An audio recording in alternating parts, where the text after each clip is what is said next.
Greetings from beautiful Yucca Valley, California. I want to show you this. You got a nice parcel for sale over there. Any developers watching this, now's your chance. Okay, when you get in there, you'd have to obviously bulldoze all those Joshua trees out of Yucca brevifolia, make room for the parking lot, which I'm sure per local zoning regulations is required to have at least 120 vehicle spaces in it. Okay, do your part to add to the rich tapestry of bleakness and disillusionment that is the 21st century American landscape. Okay, shopping, retail, and non-union low-wage labor. How about that?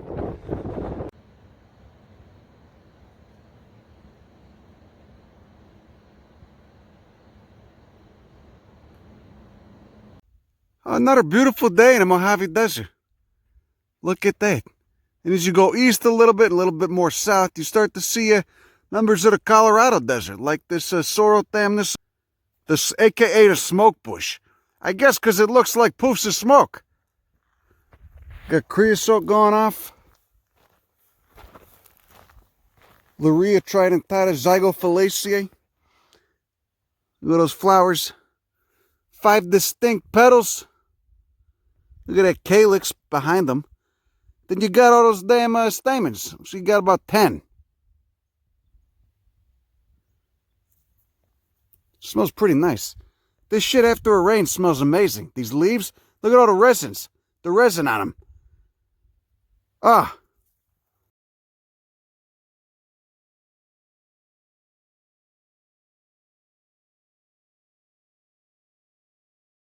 Look at this. Here's a phorhodendron. Here's a mistletoe. Okay, but it tried to grow, and it was successful for maybe a season or two on this creosote. But, creosote is not even in the same family as the usual host of this, which is Senegalia gregii, formerly Acacia gregii, the cat claw acacia. Okay, so it died. Wasn't very successful. Right, spread by birds, though. But this plant, when you see a live one, you see them on cat claw acacias all the time, smells absolutely amazing when it's blooming. That parasite does. It's got these tiny white flowers. You could smell them from fucking 15 feet away. Look at a cryptantha. This green stuff on the ground, it's all cryptantha. Boraginaceae. There's like 1,000 different kinds of cryptantha. And to figure out what species you're looking at, you got to look at the seed. How fun is that? Huh? So I just call them all cryptantha. I don't even bother with the species. But look at those hairs. Look at those irritating hairs and bristles. Yeah? They'll keep you from putting that in your mouth, huh? Which, some people you got to tell that to, because there's a lot of dumb people out there. They'll throw anything in their mouths. Look at this guy. This guy's a bastard. Sahara mustard. Always rip this out when I can. If you can convince those creepy foraging guys, the guys that are into foraging is like a fad, even though when it's utterly unnecessary, you could convince them to eat this. I'll be doing us a favor. Get them to eat this. I bet you could eat that root. Huh? I mean, sure, you look at the leaves, they're covered in this irritating hairs and trichomes. But you just got to tell them you got to boil it or something. You create a fad out of this, huh? They'd be selling this in, yuppie breakfast bars in Los Angeles. You could eat that root, too, I bet, huh? But yeah, that thing takes over. And you see it because the trucks will come in, where they're doing pipelines in the Mojave and shit. The trucks will come in and they spread the seeds. This plant, if I didn't rip it out, let's see, to go to fruit already? Oh, it already went to fruit anyway. It's already got seeds in there. But anyway, you can see one of those siliques. And silique is just a fancy word for a fruit in the brassica family. One of these siliques would open up. It's got, upwards of 20 or 30 seeds in there. So one plant can produce thousands. That's why it's such a nasty invasive. Here's an odd member of the sunflower family, Ambrosia salsola. Okay? And I say it's odd just because it's the flowers are very distinct, okay? Most of the ambrosias do this. You got a spike. Let's see, where's a good one? You got a spike with both male and female flowers on it. Okay? So they're monoecious, but the flowers are never together. It's always separate flowers. Remember, you got perfect flowers, male and female on the same flower. Monoecious, male and female on the same plant. And then dioecious, plants are either male or female. Okay, so those bottom ones that look like kind of a plate with all those papery bracts, those are the female flowers, and then up top, you got a male flower. See that guy right there? That's the male. Plant. But ambrosias are all over the desert. There's like 9,000 different kinds. Not 9,000, but you know what I mean. Be a little hyperbolic. Okay? This is an ambrosia too. I believe this is Dumosa. So those are both the same genus, but but they got the same floral thing going on. Female flowers towards the bottom of the spike, males up top. Oh yeah, this is speckled rattlesnake territory. Hope I get to see one. But I think it just got hot. Here we got Jurea canescens. Okay? I remember a year in Death Valley, must have been 5 years ago. These were everywhere. These goddamn Jureas. They were blooming by thousands of them, if not hundreds of thousands.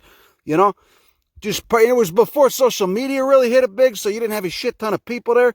Maybe it was more than 5 years ago. I don't know. But the point is there was a literal ocean of these in Death Valley. Jurea canescens. Look at all woolly. Look at all the trichomes on there.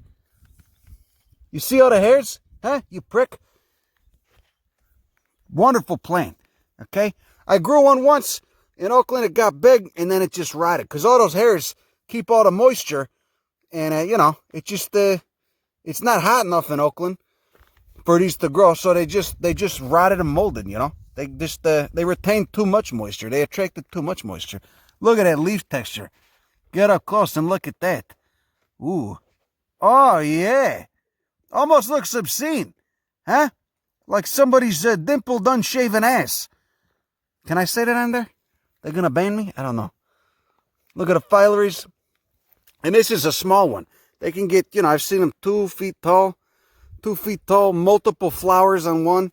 Multiple flower heads. Remember, because each what looks like a flower is actually a pseudanthium. It's a false flower composed of many flowers meant to look like one single flower. Oh, yeah, the desert calico, Lozily Estrum. How about that? Look at us. Okay, so he's an annual. He just lives for a couple months, dies, lives for a couple months, produces seed, then dies. But look at all those trichomes that have been modified into spines. Look at the beautiful pattern on that corolla. Huh? And these guys, well, he's got his style out now. But he's also got a couple stamens in there.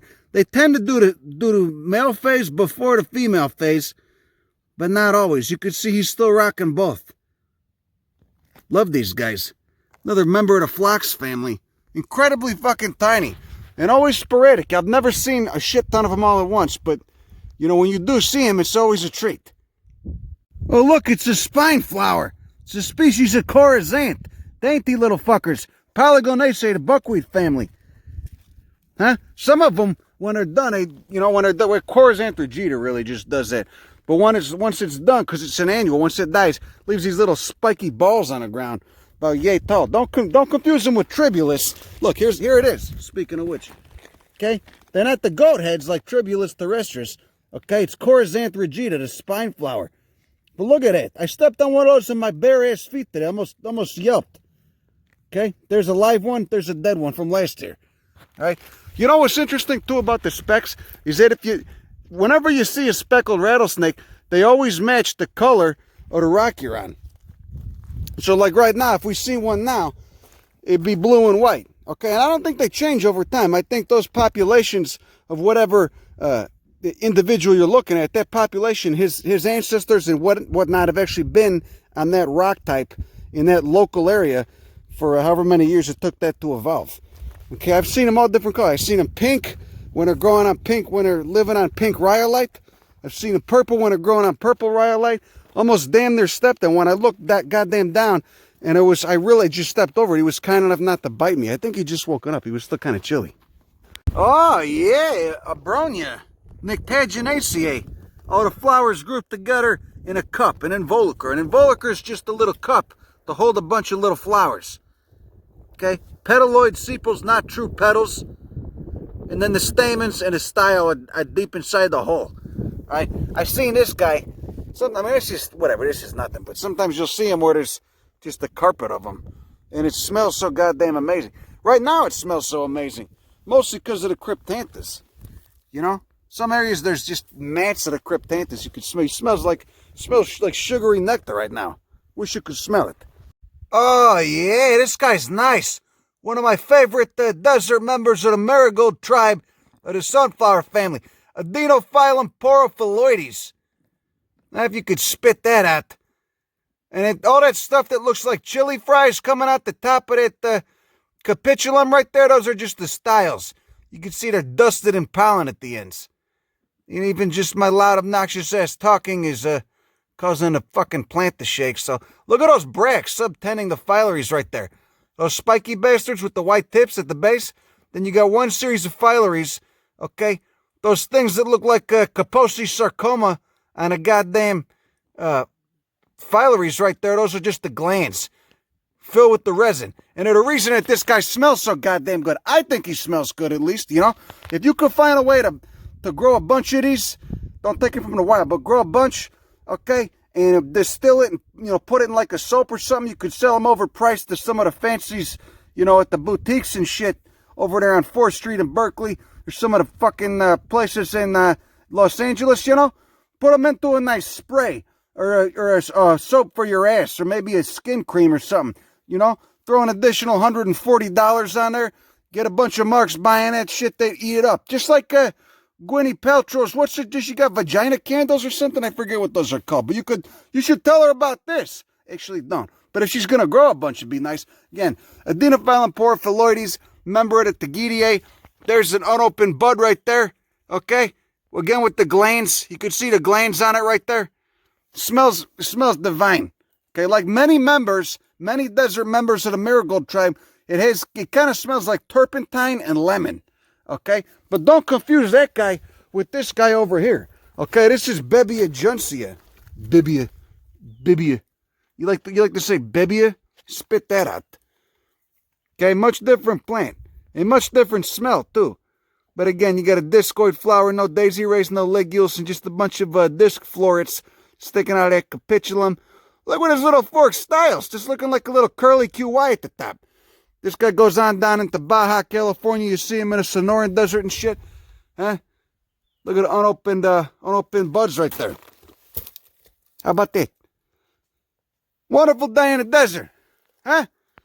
Wonderful goddamn day. Haven't seen one mouth breather. Haven't heard one fucking go-kart / lawnmower engine.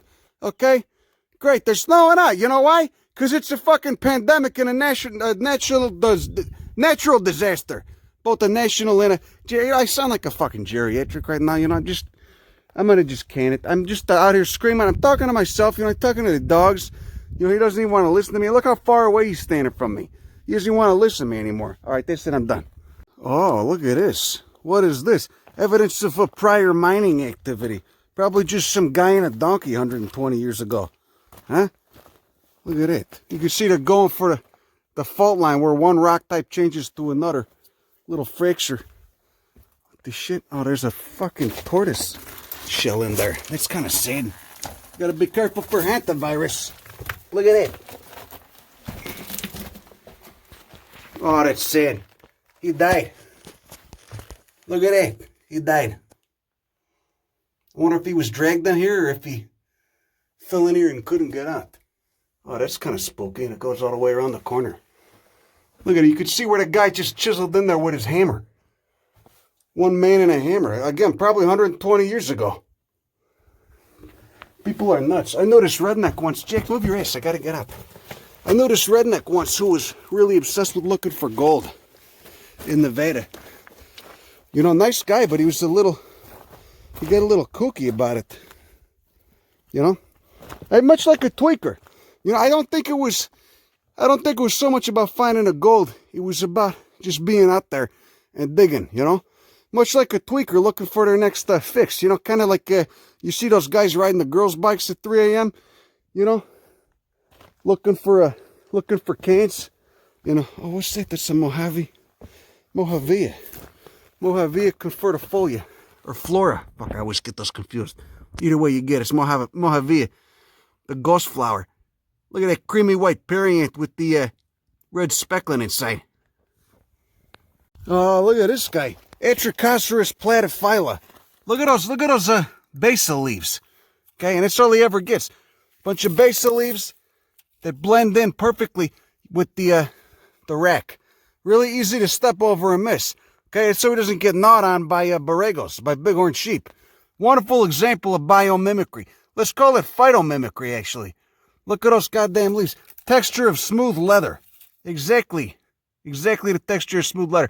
Look at the flower, though. Member of the chicory tribe. Asteraceae. Chicory tribe of Asteraceae. You can tell that. Look at the 5 teeth on the end of that ligule right there. See that? Only ligulate flowers, okay? No disc flowers. See the styles poking out, looking like little antennae down there? Wonderful plant. A wonderful example of phytocamouflage over here. You got a species of Delea. What are the woolly Deleas? Fabaceae, of course, look at those pinnate leaves. But look at this, though. This is real nice. They got glands on the back. Huh? Ooh. Look at all those nice black glands. They got the nice trichomes and whatnot, too. Oh, woolly and shit. Look at that inflorescence. Get close enough, you could see those little white pea flowers. God damn. Everything's tiny here. Everything's tiny. Right? Tiny and annuals. Okay, they're all annuals. They're all small as hell. Okay, everything from coryzanth to cryptantha. You got a couple phagonias up there. You got that gyrrea right there. Got a nice ecmispon right here. Another member of the pea family. Look at it. And over here, where'd that banger go? I just seen him. Oh, there we go. Got a nice Hispero callus. Looks like somebody munched on his ass. Either a borrego or a goddamn rabbit. Hispero callus undulata. You can't tell right now. I'll show you this one later. One of the most beautiful plants in the Mojave. Alright? Looks like a fucking lily when it's going off. Incredible. But it's actually more closely related to agaves. Oh my God, it smells good here. It's all the cryptantha. Look at this guy. Look, Chromaria. Huh? Chromarieaceae is the family. Ain't get too creative there. But this guy's actually a hemiparasite. So he can photosynthesize on his own. But he's also going to steal a little bit from his neighbor. Look at those incredible corolla shape. How about that? Huh? And they turn it bush-like. You could see, look at the pigments. You could just see a little bit of red pigment in that green too. Very distinctive color there on those leaves. Just see, they get like, 3-4 foot tall bush. I don't know why he's just flowering closer to the ground there. Probably because they got a little bit more warmth, whereas the rest of the plant that's more elevated did not.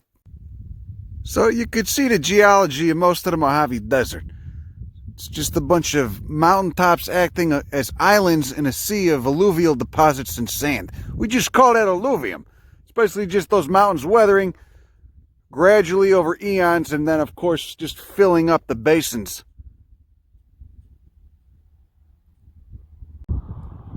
Every mountaintop is, generally a different rock type, too. It's just the whole melange. You get some mountains composed of rocks that are 20 million year old volcanics, and then across the valley you'll have another mountain range that's composed of 500 million year old calcium carbonate limestone. And then sometimes you'll look into a little where there's like a little ravine or a gorge spilling out, where a canyon spills out, and you'll see a giant alluvial fan. Oh, that's nice. Sahara mustard's terrible. Look at it. It's everywhere.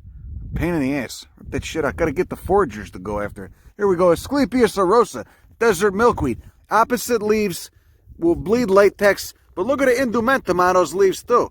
Nice red vein too. Red central vein. Another big indicator for a lot of milkweeds. Opposite leaves. Red central vein. Then you got the flowers about to bud. They'll be going off about, 2 or 3 weeks. And when they're going off, this is a huge source of nectar, i.e. sugar, and food for all the bugs that are out here, all the insects. Tarantula hawks especially, those blue wasps with the orange wings, like iridescent metallic blue wasps with orange wings, love this shit. You'll see them all over it, all right? Huge umbels with about, a dozen to 20 flowers per umbel.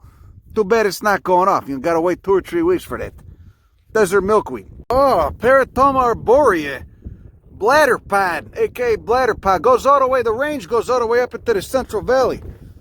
Look at little legume-like fruits, but it's not a legume at all. It's in the order Brassicales, family Cleomaceae. Look at those trifoliate leaves. Drastically exerted stamens, too. Oh, they goddamn granite over there. Just a massive Pluton. Oh, yeah, this guy's one of my favorites. They're Turaridae. Solanaceae nightshade family. Magnificent flowers. Okay, gets the moths right in there. And then the fruit, of course, is this spiky guy right there with a bunch of seeds in it. Okay, you eat one, you might have some nice dreams. You eat more than one, you might die. How about that? How about you just don't eat any of them, huh? Seems like a good idea. Velvety leaves. Leaves smell like hell if you touch them, kind of like nicotine, which is in the same family. There's a guy in there. You look at those stamens. Stamens, if you follow those stamens down, they'll be fused to the petals. And again, that's 5 fused petals fused into one massive trumpet-like corolla. Fucking wonderful plant. Goes all the way up the Central Valley. I've grown those in Chicago before, too. I grew some in my ma's yard. And they got about 4 or 5 feet tall. They don't mind the humidity. They can take it. And then a couple actually self-seeded. And the seeds made it through the Chicago winter and germinated again. She did it for about 3 years and then they finally died. Whole desert's alive. Look at that. It's all Connectus and Malacotrix. You got Connectus right there. Salvia columbariae right there, a.k.a. the chia. Malacotrix over there. Smells incredible. There should be some sphinx moth caterpillars around too. They gnaw on the stuff. What's this guy doing? What are you doing in there? What you doing? You just drunk in there? You got to come out of there. You can't hang out in there forever, for Christ's sakes. Again, notice the 5 teeth on those ligules. Chicory subfamily of the sunflower family, Asteraceae. Oh, I see something nice over here. Let's go check this out. Yeah. You ever seen a leafless Asclepius before? Oh, he's just a couple days shy. Couple days shy of going off. Got the old follicles on there. At least half of one. And then you got the... Yeah, just not going off yet. But look at that. This is the stem. All right? It's the photosynthetic mechanism right there. No leaves. No leaves at all. Just these stalks.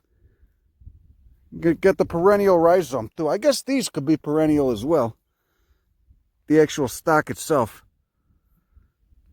And again, the tarantula hawks love these guys. Okay? Those blue wasps. They're about yay big. Supposed to be a very painful bite. Should you have the misfortune to get bit by one. But I try to keep myself out of that situation. What the shit is this?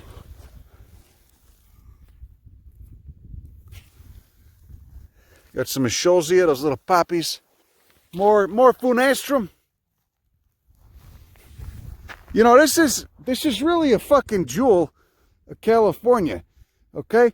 But maybe not for long, because, you know, the whole LA basin's expanding. Now you got a bunch of terrible shit in Yucca Valley, Joshua Tree. I had to go to a Walmart in Yucca Valley yesterday. I wanted to die. Terrible demographic. Terrible place. Okay? I'm sorry. It's true. I gotta be honest there, you know? It's just, those are the types of people that are gonna be fucking murdering each other over gas in the future, you know? When we go to the dystopian future, oh, Adenophylum. Look at it. Little woolly sunflowers. Okay, I don't need to go on a rant like that. I'm sorry. Am I bumming you out? Why don't you keep your head? Just, you know what? Don't worry about it. It's going to be fine. It's fine. Okay, would you just think a happy thought? All right? But I do hate to say it. At some point, the whole Los Angeles to Las Vegas area might become one nonstop commercial cesspool of just one large metro area.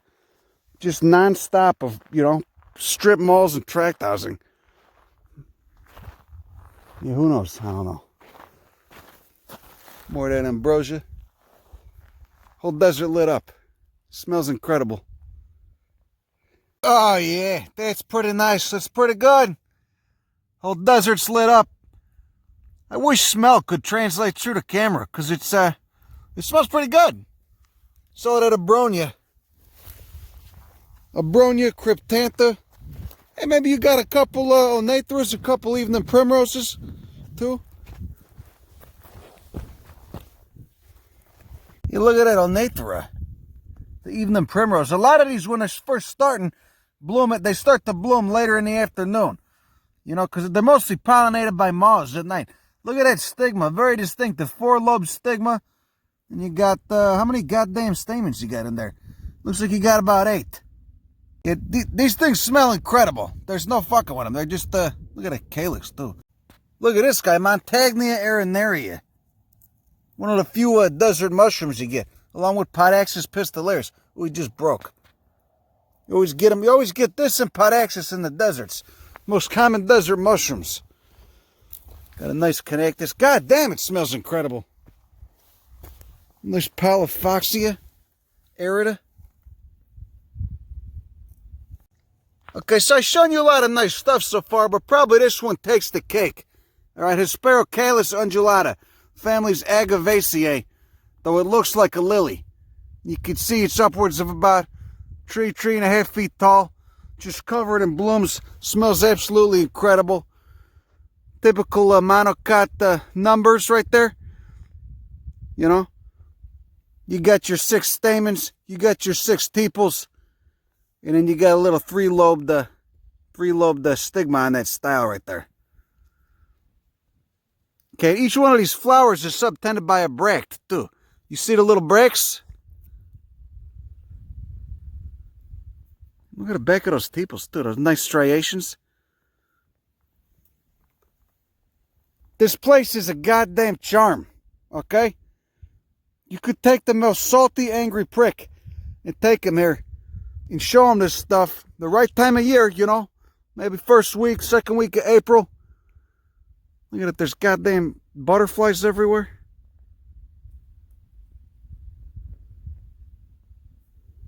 You take the most salty prick, show him this, he'd instantaneously feel a little bit better, you know.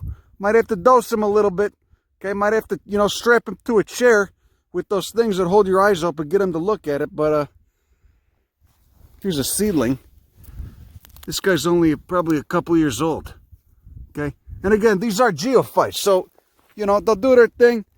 You know, each flower mature into a little fruit, a little capsule. They'll, you know, dump some seeds out in the summer and then go dormant, go back down into that corm down there. Remember, bulbs are leaves and corms are just stem tissue. You got a corm down there. You can see there's quite a few more over there. You pass by this spot in July, you'd have no idea what goes on here in April. Just look barren and dead. But right now it smells fucking incredible, and it's lit up with all kinds of different colors. You got the abronias, the pinks, the connectus, the whites, fucking lilies everywhere. Huh? You know, it's kind of a drag though, seeing all the goddamn Sahara mustard out here. It wasn't out here a couple years ago. Not like this, but it's expanding, it's taking over. This is what we gotta just convince those forager goofballs to rip it out. You know, to make a nice stew out of it, they can serve it to yuppies. Oh, that abronia's nice. Isn't that nice? I've seen this down in Baja, California, just oceans of it, oceans of it. Look at this, Ditheria californica, spectacle pod they call it. Look at those fruits, distinctive fruits, little discs. Growing right next to the connectus. Jesus Christ, look at that, all that out there, that's all Sahara mustard. It's all this invasive brassica. And again, it's got a thick root like a kohlrabi, which just sucks all the water out of the soil horizon. You know, so nothing else can grow. It's kind of, you know, it's kind of weird being here, actually. It's kind of a drag. I was here, I remember seeing hundreds of these goddamn desert lilies, these Hispero. And now there's only, you know, well, maybe I've counted 30 or 40 so far. Well, look, it's some bird-caged primrose. Onathra deltoides. See how it goes up like that? You can see what I call birdcage primrose. This is last year's, though. This year's are still going off, if you can find them. See, there's the fruit right there. Splits open. It's a four-sided capsule. Splits open, dumps out a ton of seed. Now look at that. You got a storm coming over there. You know, I gotta be honest, it's kind of a drag. Last time I was here, I must have seen hundreds of these guys, you know, a few years ago. And now I'm back, and I don't see that many. I've counted maybe 30, and now there's Sahara mustard anywhere. So it arrived sometime in the last few years, you know, relatively recently. And it's just, you know, you see the same thing everywhere. I see the same thing, invasive species taking apart ecosystems, okay? Invasive species from similar ecosystems, but 9,000 miles away. So that, you know, a seed of this brassica got here, and none of the things that keep it in check in its native ecosystem, none of the fungal or insect pests that keep it in check in its native ecosystem exists here. So it gets out of control. It forms a monoculture, much to the detriment of the plants that already grow here. like this fucking beautiful desert lily, Hispero.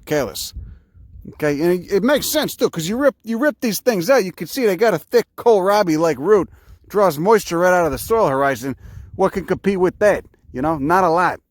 So all these little annuals, say goodbye to them. You know, and then you get these jerk-offs, you know, especially a lot of people in a permaculture community, no offense, that say that invasive species don't matter. And you get, you know, some of the more obnoxious activistic crowd that try and anthropomorphize it and compare it with human xenophobia, which is completely fucking laughably ridiculous, you know? And you basically just got to kindly tell them to shut the fuck up, because, you know, invasive species are one of the leading causes of biodiversity decline and ecological collapse. But you can't let this shit bum you out too much, you know? At least I don't. I try not to let it get to me. I just watch a lot of dark comedy and have a somewhat of a nihilistic approach, you know? We're not going to be here forever. We won't. So, you know, a lot of this shit will come back at some point. Well, a lot won't come back. It'll go extinct and be gone forever. But a lot of the ecosystems will rebound at some point. Anyway, there you go, Hispero undulata. There's little fruits right there. SwollenOvaries.com. Smells absolutely fantastic. Not over here, because it's all that invasive mustard, but back behind me. Well, I think that's all I got for you tonight. Why don't you have a good rest of your evening? Go fuck yourself. Bye.